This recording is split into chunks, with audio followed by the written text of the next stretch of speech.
کرنے میں کسی قسم کی کوئی روک ٹوک نہ ہو، تو نبی کریم علیہ السلام کے صحابہ نے حضور کی اجازت سے پہلے ہجرت حبشہ فرمائی، حبشہ کی طرف ہجرت کی۔ پھر یہ دوسری ہجرت ہے، ہجرت مدینہ۔ جب اللہ کی طرف سے اس کی اجازت ملی تو حضور علیہ السلام نے صحابہ کرام کو ہجرت کرنے کا حکم دیا، تو صحابہ کرام علیہم الرضوان نے حضور علیہ السلام کے حکم سے، اجازت سے ہجرت شروع کر دی۔ کسی نے آج کی، کسی نے کل کی، کسی نے پرسوں کی، کسی نے اعلانیہ کی، کسی نے خاموشی سے کی، کسی نے اکیلے نے کی، کسی نے دو چار کے ساتھ مل کر ہجرت کی۔ تو صحابہ کرام حضور سے اجازت لیتے گئے اور ہجرت کرتے گئے۔ حضرت عمر فاروق رضی اللہ تعالی عنہ، آپ نے بھی ہجرت فرمائی۔ کیا انداز تھا، تلوار ہاتھ میں پکڑی، کعبۃ اللہ کا طواف کیا، پھر مشرکین سے فرمایا سن لو، عمر ہجرت کر کے مدینے جا رہے ہیں، جس کو راستہ روکنے کا شوق ہو آ جائے، جس نے مجھے ٹوکنا ہو آ جائے، بچے یتیم کرانے ہو، بیوی بیوہ کرانی ہو، میرا راستہ آ کر روک لے، سن لو عمر ہجرت کر کے جا رہا ہے۔ تو اس دھوم دھام سے حضرت عمر فاروق رضی اللہ تعالی عنہ نے ہجرت فرمائی۔ سرکار صدیق اکبر رضی اللہ تعالی عنہ حضور کی خدمت میں آئے۔ آقا ہجرت کیا حکم ہے؟ فرمایا ابو بکر صدیق ابھی نہیں۔ پھر آئے، پوچھا ہجرت؟ فرمایا ابھی نہیں۔ پھر آئے ایک دن، پوچھا، فرمایا ابو بکر اللہ نے فرمایا ہے کہ اے حبیب اپنا ہجرت کا ساتھی ابو بکر صدیق کو بنانا ہے، لہذا اس لیے آپ کو اجازت نہیں ہے، جب تک میں نہ جاؤں گا تم نہیں جاؤ گے۔ آقا حکم، جیسے حکم۔ اب حضرت ابو بکر صدیق کو علم تھا کہ میں نے سرکار کی صحبت میں رہنا ہے، آپ کی خدمت میں رہنا ہے، تو انہوں نے تیاری شروع کر دی۔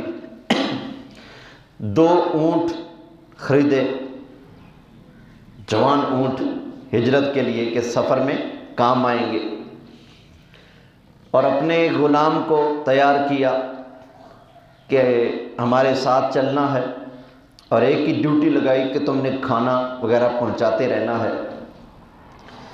ادھر نبی کریم علیہ السلام کے صحابہ ہجرت کر کے جا رہے ہیں، ادھر ابو جہل اور باقی کافروں نے میٹنگ کی، کہنے لگے دیکھو پہلے یہاں پر تھے ہم روک سکتے تھے، اب تو ان میں سے اکثر چلے گئے مدینہ شریف ہجرت کر کے، وہاں تو ان کا کوئی راستہ روکنے والا نہیں ہوگا، وہاں جا کر تو ان کا دین اور پھولے گا، تو کسی طرح سے راستہ روکا جائے۔ کیا کیا جائے؟ میٹنگ شروع ہوگی۔ جس کمرے میں میٹنگ ہو رہی ہے اس جگہ کو کہتے ہیں دار الندوہ، وہاں پر میٹنگ ہو رہی تھی، تو شیطان وہاں پر آیا اور ایک نجدی بوڑھے کی شکل میں، نجدی روپ میں، نجدی بوڑھے کی صورت میں وہاں پر آیا، اور آ کر اس نے کہا کہ انا شیخ من اہل نجد، میں ایک نجدی بزرگ ہوں، مجھے آنے دو۔ انہوں نے کہا ابو جہل نے روکا اندر نہیں آنا، کہا جا کے پوچھو تو صحیح نا، اندر سارا کام میرا ہے، مجھے جانے دو۔ اور وہاں مشہور تھا، یہ جو نجد کے لوگ ہیں نا یہ بڑے مکار اور بڑے فنکار ہوتے ہیں۔ ابو جہل کو جب پتہ چلا نا کوئی بار بوڑھا آیا ہے اور وہ کہتا ہے میں نجدی ہوں، اس نے کہا آنے دو آنے دو۔ اب وہاں شیطان بھی شامل ہو گیا شیخ نجدی کے روپ میں۔ اب ایک نے مشورہ دیا ایسا کرو باقی تو چلے گئے ہیں ہجرت کر کے، نبی پاک علیہ الصلوۃ والسلام رہ گئے، ایک حل یہ ہے کہ ان کو بھی نکال دیا جائے نعوذ باللہ سرکار کو۔ تو شیطان نے فوراً دلیل توڑ دی، بات کر رہا تھا کہ اس نے کہا دیکھو اگر تم نکال دو گے تو جہاں پر جائیں گے وہاں جا کے لوگوں کو اپنا بنا لیں گے، پھر تمہارے اوپر حملہ بھی کر سکتے ہیں، یہ طریقہ ٹھیک نہیں۔ تو کسی نے کہا ایسا کرتے ہیں، شیطان نے کہا نہیں۔ شیطان آگے سے ہر مشورے کا رد کرتا گیا، تو آخر میں انہوں نے کہا کہ پھر تم ہی بتاؤ کیا کریں۔ شیطان نے کہا ایسا کرو مکہ کے اندر جتنے بھی قبیلے ہیں ہر قبیلے سے ایک ایک جوان لے لو، سارے نبی کریم علیہ السلام کے گھر کا محاصرہ کر لیں، جب وہ صبح کعبہ شریف میں نماز پڑھنے کے لیے آئیں گے نا تو صبح کے وقت حملہ کر کے شہید کر دیا جائے۔ اب ان کے خاندان والے کس کس سے لڑیں گے، کس کس سے بدلہ لیں گے جب سارے مکے والے شریک ہوں گے، تو یہ کام کرو۔ انہوں نے کہا بالکل ٹھیک کہا۔ اب 40 بندے، ہر قبیلے کا ایک بندہ، 40 بندے نبی پاک علیہ السلام کے دروازے پر ننگی تلواریں لے کر کھڑے ہو گئے، جیسے سرکار باہر آئیں گے نا فجر کے لیے تو حملہ کریں گے۔ ادھر سے سرکار نے حضرت ابو بکر صدیق کو فرمایا تھا کہ آج رات کو ہم نے ہجرت کر جانا ہے۔ حضرت علی کو بلایا، فرمایا یہ میرا بستر ہے تمہارے حوالے ہے، اس پر سو جاؤ، کوئی تمہارا کچھ نہیں بگاڑ سکے گا۔ کوئی تمہارا بولو کچھ نہیں بگاڑ سکے گا۔ اور فرمایا یہ امانتیں ہیں مکہ والوں کو دے کر تم بھی مدینہ شریف آ جانا۔ اب یہاں حضرت علی فرماتے ہیں کہ جتنی مزے کی نیند مجھے اس رات آئی اتنی مزے کی نیند کبھی نہیں آئی۔ کسی نے پوچھا کہ باہر 40 دشمن کھڑے ہیں تلواریں لے کر اور آپ کو اتنے مزے کی نیند آئی؟ فرمایا ہاں پھر بھی مزے کی نیند آئی۔ کیوں؟ کہا اس لیے کہ مصطفیٰ کریم علیہ السلام نے فرمایا تھا صبح امانتیں دے کر مدینے میں آنا۔ اس کا مطلب ہے چاہے ساری دنیا کے کافر بھی دروازے پہ آ جاتے، صبح بھی میں نے کرنی ہے، امانتیں بھی میں نے دینی ہے، پھر دے کر مدینہ میں بھی جانا ہے لازمی۔ سارا جہان اکٹھا ہو جائے میرا کچھ بھی نہیں بگاڑ سکتا، کیونکہ سرکار نے مجھے فرما دیا کوئی تمہارا کچھ نہیں بگاڑ سکے گا۔ اتنا یقین تھا نبی پاک علیہ السلام کی زبان پر۔ خیر سرکار صلی اللہ علیہ وسلم کی بارگاہ میں صدیق اکبر بھی ہیں۔ اب باہر 40 آدمی کھڑے ہیں، ادھر سرکار ہیں، صدیق اکبر ہیں، مولا علی ہیں۔ سرکار نے فرمایا یہاں لیٹ جاؤ، حضرت علی لیٹ گئے۔ اب سرکار باہر تشریف لائے۔ نبی پاک علیہ السلام کو اللہ نے فرمایا کہ حبیب آپ ایک مٹھی میں نا ریت پکڑیں، مٹی پکڑیں اور ان کافروں کی طرف پھینکیں۔ تو سرکار نے ایسے کیا، ایک مٹھی بھری، باہر جو کافر کھڑے تھے ان کی طرف پھینکا اور فرمایا شاہت الوجوہ۔ سرکار نے یہ فرمایا اور پھینکا تو جتنے بھی کافر کھڑے تھے سب کی آنکھوں میں وہ دھول پڑ گئی، چلی گئی۔ اب نبی کریم علیہ السلام وہاں سے گزرے، کس شان کے ساتھ؟ سرکار نے ابو بکر صدیق کا ہاتھ ایسے اپنے ہاتھ میں لیا ہے اور زبان پر کیا ہے؟ آیا ہے یاسین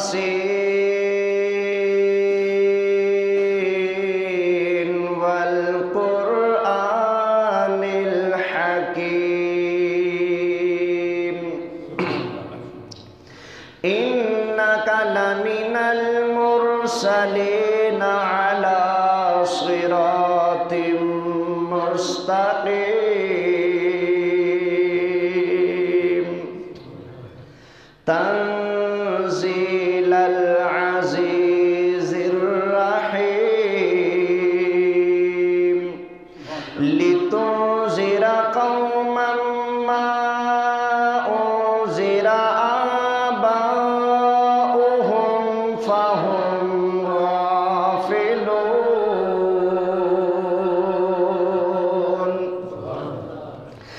نبی کریم علیہ الصلوۃ والسلام سورہ یاسین شریف کی تلاوت فرما رہے ہیں۔ اللہ کے محبوب علیہ الصلوۃ والسلام صدیق اکبر کا ہاتھ اپنے ہاتھ میں ڈال کر 40 کافروں کے اندر سے تشریف لے گئے، لیکن کوئی کافر سرکار کو دیکھ نہ سکا۔ حضور ان کے درمیان سے گزر گئے، وہ دیکھ نہ سکے۔ پھر نبی پاک علیہ السلام اور حضرت ابوبکر صدیق مکہ سے باہر تشریف لائے۔ وہ بڑی بلندی پر ہے، غار ثور، غار ثور۔ حضرت ابوبکر صدیق نے عرض کی آقا غار بہت اونچی ہے اور میں نہیں چاہتا کہ آقا آپ یہ مشقت فرمائیں خود تشریف لے جانے کی۔ آقا میں نیچے بیٹھ جاتا ہوں، میرے کندھوں پر آپ سوار ہو جائیں، آپ سواری فرمائیں، آقا میں آپ کو خود لے کر جاؤں گا۔ اب جنہوں نے وہ غار دیکھی ہے وہ جانتے ہیں کہ بہت اونچائی پر ہے اور وہاں تک چڑھنا بہت مشکل ہے۔ جوان آدمی بھی چڑھتے چڑھتے تھک جاتے ہیں، حالانکہ اب تو سیڑھیاں بنی ہوئی ہیں نا، لیکن قربان جائے حضرت ابوبکر صدیق کی ہمت اور جرت پر، نہ سیڑھیاں بنی ہیں نہ کچھ ہے، سرکار کو اپنے کندھوں پر اٹھایا اور وہاں توڑ پہنچ کر حضرت ابوبکر صدیق نے عرض کی آقا غار آ گئی ہے۔ وہاں جا کر سرکار کو حضرت ابوبکر صدیق نیچے بیٹھے، سرکار زمین پر تشریف لے آئے۔ عرض کی آقا غار کافی عرصے سے بند لگتی ہے، پہلے میں اس میں جاتا ہوں اور اس کو اچھی طرح دیکھتا ہوں، صاف کرتا ہوں۔ حضرت ابوبکر صدیق غار میں تشریف لے گئے، دیکھا اس کے اندر سوراخ ہیں، تو آپ کے پاس نا ایک چادر تھی، اس چادر کے نا چھوٹے چھوٹے پیس کر کے ان سوراخوں کے اندر ڈالنا شروع کر دیا، اچھی طرح صفائی بھی کی، سوراخ بھی بند کر دیے۔ ایک بچ گیا، کپڑا بھی ختم ہو گیا۔ اب آپ نے سوچا اس کو کیسے بند کریں، تو کیا کیا، پاؤں کی جو ایڑی تھی نا اس کے اوپر رکھ دی اور اس کو بند کیا اور عرض کی یا رسول اللہ آپ نیچے تشریف لے آئیں، غار میں تشریف لے آئیں۔ اللہ کے حبیب علیہ السلام غار میں تشریف لے آئے تو اللہ تعالیٰ نے پھر مکڑی کو حکم دیا کہ غار کے دروازے پہ جالا بنا دو، تو اس نے جالا بنا دیا تاکہ جو بھی غار پہ آئے اس کو اندازہ ہو جائے نہ کوئی اندر گیا ہے نہ کوئی باہر آیا، کیونکہ اگر کوئی آیا گیا ہوتا تو یہ جالا ٹوٹا پڑا ہوتا۔ اللہ نے فرمایا مکڑی بنا جالا، اس نے فوراً جالا بن دیا، جالا بنا دیا۔ ادھر اللہ تعالیٰ نے ایک کبوتری کو حکم دیا، اس نے بالکل غار کے منہ پر آ کر اپنا گھونسلہ بنایا، اور اللہ کی شان یہ سب کچھ راتوں رات ہو رہا ہے۔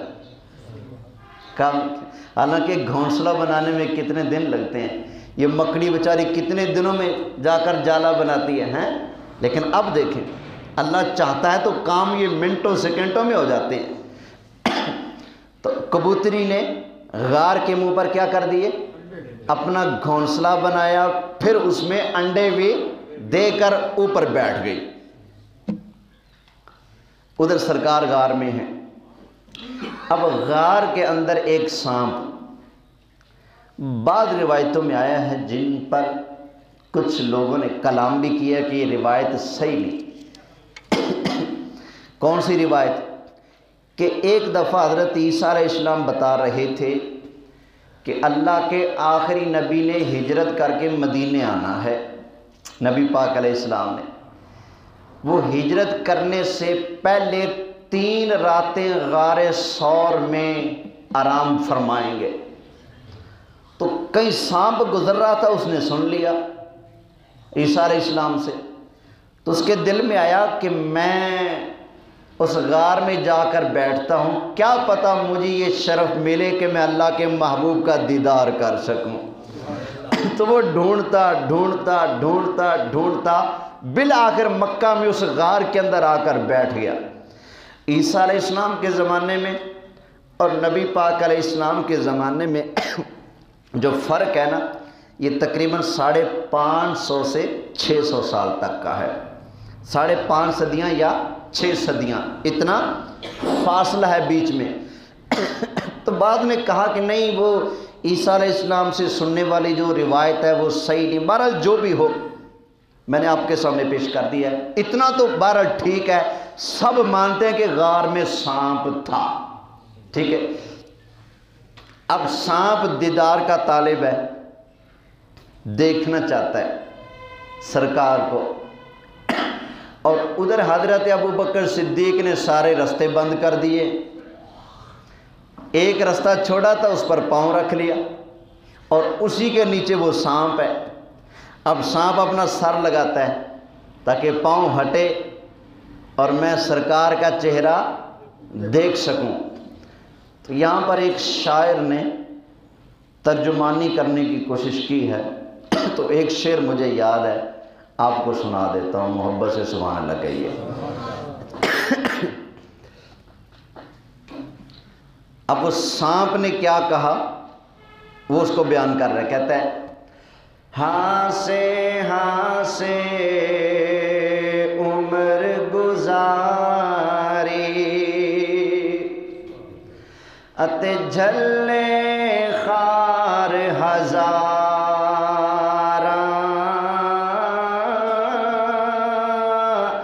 مالی باغ نی ویکھن دیندا جدو آیاں باغ بہاراں۔ کہہ رہے کہ اتنا انتظار کیا، اب جب باغ میں بہار آئی ہے، غار میں حضور تشریف لائے ہیں، تو مالی ہے جو مجھے باغ دیکھنے نہیں دے رہا۔ حضرت ابوبکر صدیق اپنی ڈیوٹی دے رہے ہیں سرکار کی حفاظت والی، اور وہ دیدار کے لیے تڑپ رہا ہے۔ بالآخر اس نے حضرت ابوبکر صدیق کے پاؤں میں نا ایڑی پر ڈنگ مارا، ڈس لیا۔ تو اس نے ڈسا تو آپ کو پاؤں میں ڈسنے کی وجہ سے تکلیف ہوئی، تو آنکھوں سے آنسو آئے۔ حضور کا چہرہ، رخ مبارک حضرت ابوبکر صدیق کی گود میں تھا، تو آنسو آئے۔ تو سرکار صلی اللہ علیہ وسلم بیدار ہوئے، فرمایا ما یبکی کا یا ابا بکر، اے ابو بکر تمہیں کس چیز نے رلایا، کیوں رو رہے ہو؟ عرض کیا آقا مجھے کسی چیز نے ڈس لیا ہے۔ دیکھا تو سانپ نے ڈسا ہوا تھا۔ سرکار نے فرمایا اپنا پاؤں اوپر کرو۔ ایڑی کی حضرت ابوبکر صدیق نے سامنے، تو نبی کریم علیہ السلام نے اپنا لعاب دہن ایسے لیا اور ان کی ایڑی پر لگایا، بس سرکار نے یہ کیا۔ حضرت ابوبکر صدیق فرماتے ہیں میرا درد فوراً ختم ہو گیا، ایسے ہو گیا جیسے کبھی کچھ ہوا ہی نہیں۔ آیا اب یہ بتاؤ، نبی پاک علیہ السلام حضرت ابوبکر صدیق کی ایڑی کو کس چیز سے ٹھیک کر رہے ہیں؟ اپنے لعاب مبارک سے۔ کیا نبی پاک علیہ السلام کو یقین تھا کہ ہمارے لعاب کے اندر اتنی پاور ہے، جیسے ہی ایڑی پہ لگے گا پاؤں ٹھیک ہو جائے گا؟ یقین تھا یا پر تجربہ کر رہے تھے سرکار؟ بولیے، کہیں تجربہ تو نہیں کر رہے تھے؟ کیا پتہ چل جائے، کیا پتہ نہ چلے؟ یقین تھا نا۔ تو پتہ چلا مصطفیٰ کریم علیہ السلام کا اپنا ایمان ہے کہ اللہ نے میں مصطفیٰ کو تو بڑی اونچی شان عطا فرمائی ہے، ہمارے لعاب کے اندر بھی اللہ نے وہ طاقت رکھی ہے، اگر ایڑی پر لگے تو درد فوراً ختم ہو جاتا ہے۔ سرکار اپنے لعاب دہن کو خود مان رہے ہیں کہ اللہ نے ہمارے لعاب کے اندر بڑی پاوریں رکھ دی ہیں۔ جب اللہ نے محبوب کے لعاب دہن کے اندر اتنی پاوریں رکھی ہیں تو محبوب کو کتنی شان پاوریں عطا فرمائی ہوں گی۔ یاد نہیں خیبر کا میدان؟ سرکار نے فرمایا میرے صحابہ سن لو،